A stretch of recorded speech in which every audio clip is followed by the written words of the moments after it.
पर बता दें, समाजवादी पार्टी ने एमएलसी पद के उम्मीदवारों के नाम तय कर दिए। समाजवादी पार्टी ने आलोक शाक्य को एमएलसी प्रत्याशी बनाया है। किरण पाल, जिसका जिक्र अभी हम लोग कुछ देर पहले कर रहे थे, किरण पाल कश्यप पश्चिमी उत्तर प्रदेश से आते हैं। वहीं गुड्डू जमाली का नाम भी है, जो पिछला लोकसभा चुनाव बीएसपी की तरफ से वो लड़े थे। फिलहाल वो समाजवादी पार्टी में आ चुके हैं। सपा एमएलसी प्रत्याशी इनको भी बनाया गया है। गुड्डू जमाली, आलोक शाक्य और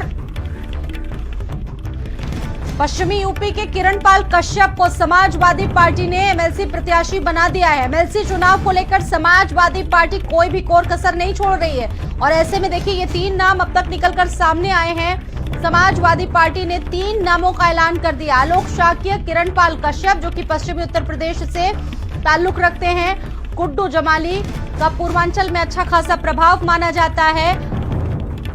समाजवादी पार्टी ने आलोक शाक्य को एमएलसी प्रत्याशी बनाया है।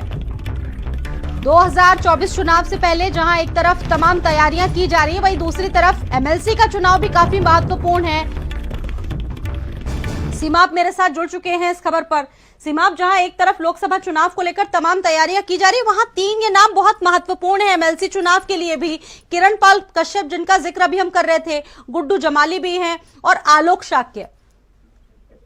जी बिल्कुल, आपको बताएं कि ये बेहद महत्वपूर्ण नाम है, क्योंकि अलग अलग क्षेत्रों में अपना एक अलग दबदबा और अपनी अलग एक पहचान ये लोग रखते हैं।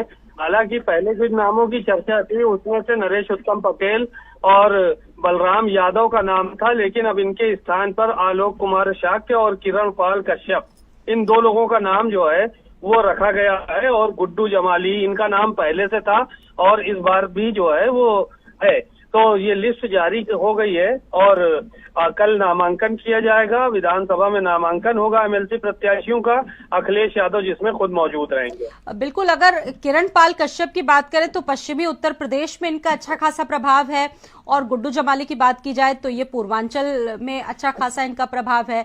तो यानी कि जाति गुणा गणित तमाम समीकरणों को देखते हुए प्रत्याशी इनको बनाया गया है। देखिए, जाहिर है कि वो जहाँ पे मजबूत सीटें हैं, जहां से जीत सकती है समाजवादी पार्टी, उन जगहों पर अखिलेश यादव ने इस बार दांव लगाया है।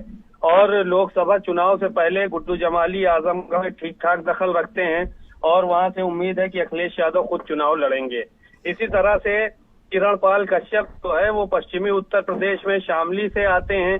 इनका पश्चिम में चूंकि अभी जयंत चौधरी जो है वो साथ छोड़कर चले गए हैं, तो जाहिर है कि ऐसे में कोई एक नेता पाल समाज का, कश्यप समाज का चाहिए होगा। तो उसमें उन है ताकि वो दूसरी बिरादरी का वोट जो है वो एडजस्ट कर सके समाजवादी पार्टी की तरफ से। तो ये एक मैसेज देने की कोशिश है एमएलसी प्रत्याशी बनाकर, और आने वाले समय में 2024 में इसका लाभ भी लेने की अखिलेश यादव कोशिश करेंगे। यानी कि 3 प्रत्याशियों की जीत तो कंफर्म, अगर देखा जाए पूरे सारी चीजों को, पूरे गणित को अगर देखें तो 3 तो जीतना ही है इनका समाजवादी। लेकिन बड़ी चुनौतियां भी हैं। बड़ा सवाल ये है सीमा की, वाकई में विधायक क्या पूरी वफादारी के साथ चुनाव लड़ते हैं, वोटिंग करते हैं वहां पर?